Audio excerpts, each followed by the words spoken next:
Cher Castelpontine, cher Castelpontin, les jours passent en confinement pour toutes et tous. Je souhaitais aujourd'hui faire un point étape avec vous, faire le point sur les actions menées et en cours par la municipalité. La mairie a mis en place son plan de continuité des services depuis le début de cette crise sans précédent. Avec l'aide des services de la mairie, j'ai anticipé le confinement et nous avons mis en place la garde des enfants de soignants à l'école Jean-Alix sans attendre quelque directive que ce soit. Nous accueillons entre 2 et 19 enfants chaque jour et j'en profite pour remercier et féliciter les enseignants volontaires et nos personnels qui œuvrent chaque jour pour cet accueil.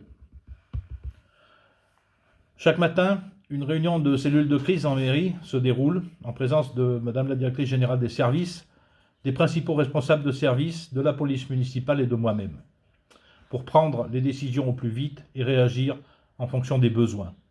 La crèche reste également ouverte pour accueillir les enfants les plus petits des personnels soignants. Dès le début du confinement, nous avons envoyé et remis dans les boîtes à lettres des personnes les plus vulnérables des modèles d'attestation de sortie. Nous avons envoyé également aux familles inscrites sur le portail Enfance des liens pour occuper les enfants. Alors certes, il va falloir trouver de nouvelles activités et nous sommes quelques élus à se pencher sur ce problème pour pouvoir renvoyer des choses aux familles. Je maintiens l'interdiction de tenue des marchés jusqu'à nouvel ordre, même si je sais que cette mesure est contraignante et qu'elle n'est pas appréciée par tout le monde, mais je n'ai pas les moyens humains de faire respecter les règles sanitaires, entre autres, et je ne souhaite pas que ce soit des commerçants ou des bénévoles qui le fassent eux-mêmes. Au moins 2 fois par semaine, des informations spécifiques dans le cadre du Covid-19 sont mises en ligne sur le site internet de la ville, sur l'application InfoFlash, sur la montagne, lorsque cela est possible, et bien sûr sur les panneaux lumineux. J'ai demandé la mise en place d'un concours de dessin ouvert pour 2 catégories, les enfants et les adultes, afin là aussi d'occuper les familles dans le cadre du confinement. Je dotais qu'il y ait de l'eau pour les 3 premiers de chaque catégorie. Nous apportons une aide également aux 2 établissements hospitaliers pour personnes âgées, nos 2 EHPAD. J'ai des entretiens réguliers plusieurs fois par semaine au téléphone avec les 2 directrices de nos EHPAD pour suivre de près cette situation. Nous avons prêté du matériel, nous avons même donné des masques au tout départ et nous apportons une aide technique ponctuelle quand nous pouvons le faire. Devant la pénurie de masques, j'ai également procédé à l'achat de 500 masques en tissu à l'entreprise des tissages de Charlieu dans la Loire il y a 3 semaines. J'ai pris la décision d'ouvrir la salle polyvalente exceptionnellement pour un don du sang, qui fut d'ailleurs une vraie réussite, et bravo et merci non seulement aux bénévoles qui se sont occupés de ce don du sang, mais également à toutes celles et ceux qui sont venus donner leur sang.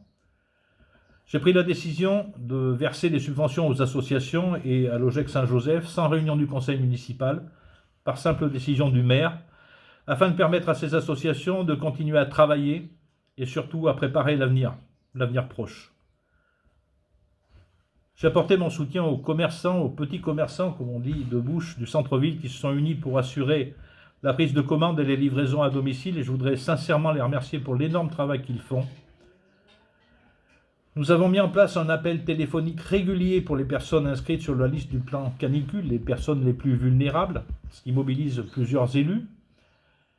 J'ai demandé également l'envoi de liens culturels pour l'ensemble des abonnés à la saison culturelle du Caméléon, qui bien sûr, comme les autres, s'arrête elle aussi. Et puis j'ai lancé un appel à la solidarité pour la fabrication de masques en tissu par des bénévoles. Plusieurs bénévoles se sont mis à fabriquer ces masques et je voudrais les en remercier également. Ces masques seront redistribués par l'intermédiaire du CCAS aux bénéficiaires du CCAS, aux personnes âgées en priorité, mais également à celles et ceux qui le souhaitent dans la mesure de nos capacités à fournir. C'est-à-dire qu'aujourd'hui, nous sommes en rupture de stock d'élastique. J'ai passé une commande la semaine dernière qui devra arriver dans le cours de cette semaine, je l'espère. Nous avons fait mettre en ligne sur le site de la métropole l'ensemble des commerces qui étaient ouverts sur la commune, pour essayer d'aider là aussi les gens à savoir quels étaient les commerces ouverts. J'ai consulté également l'ensemble des écoles publiques pour connaître un petit peu leurs problématiques, notamment dans le cadre des cours à distance. J'ai demandé la mise en place d'une aide spécifique pour une école maternelle. Les autres écoles se débrouillent plutôt bien, j'allais dire. Là, il y avait quelques problèmes, Notamment, nous prenons en charge les photocopies nécessaires pour certains enfants qui n'ont pas Internet ou pas d'imprimante. Nous apportons nous-mêmes les documents au domicile des parents. J'ai proposé une solution de prêt de matériel informatique également. Nous avons des salles informatiques aujourd'hui dans chaque école qui ne fonctionnent plus. Ces ordinateurs peuvent être mis à disposition. À ce jour, je n'ai pas de demande. Et puis aujourd'hui, mercredi 15 avril, j'ai accepté la proposition du président de la métropole pour une commande de masques tissus global au niveau de la métropole pour chacun des habitants. Une commande de 2 masques en tissu par personne, ce qui représente 600 000 masques au niveau de Clermont-Auvergne Métropole, dont 22 000 pour la commune de Pont-du-Château. La prise en charge financière sera à hauteur de 50% par la métropole et 50% par la ville de Pont-du-Château.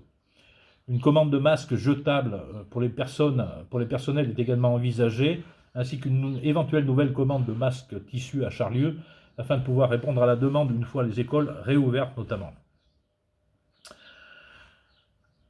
Le confinement oblige à ne pas tenir de réunion de conseil municipal, de pas tenir de réunion entre élus. Pour autant, 1 à 2 fois par semaine, je tiens à informer l'ensemble des élus de chacun des groupes des décisions que je prends et des choses qui sont mises en place au niveau des services pour l'ensemble des Castelpontins. Je voudrais terminer pour dire un grand merci aux bénévoles qui se manifestent pour apporter leur aide. C'est une belle chaîne de solidarité. Un grand merci également au personnel, notamment aux aides à domicile qui font un travail extraordinaire chaque jour. Remercier l'ensemble des personnels et responsables des services qui chaque jour sont là pour assurer la continuité du service public et celles et ceux qui assurent aussi cette continuité par leur télétravail. Et puis, un dernier grand merci, c'est tout simplement à vous, Castelpontines et Castelpontins, qui respectez au mieux les règles difficiles, j'en conviens, du confinement. C'est un gros effort qui est demandé à toutes et tous. C'est à ce jour la seule solution pour vaincre le Covid-19.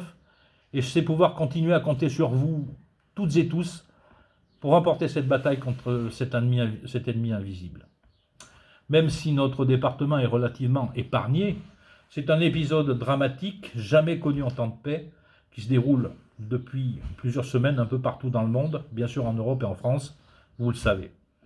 Il laissera malheureusement de trop nombreuses victimes, et j'ai une pensée toute particulière pour mon collègue maire de Landes qui a lutté et lutte encore avec les personnels de l'EHPAD de cette commune, qui à ce jour compte 15 décès de résidents.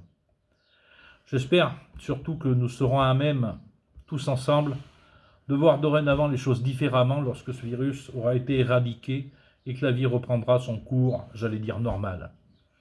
Nous aurons à gérer les suites de cet triste épisode, notamment au niveau du centre communal d'action sociale.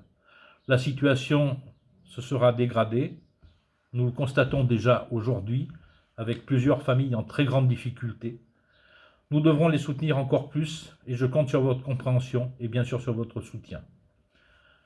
Rien ne sera plus comme avant, j'en suis persuadé, et surtout il ne faudra pas oublier, afin de tirer toutes les leçons de ce moment particulier de notre existence.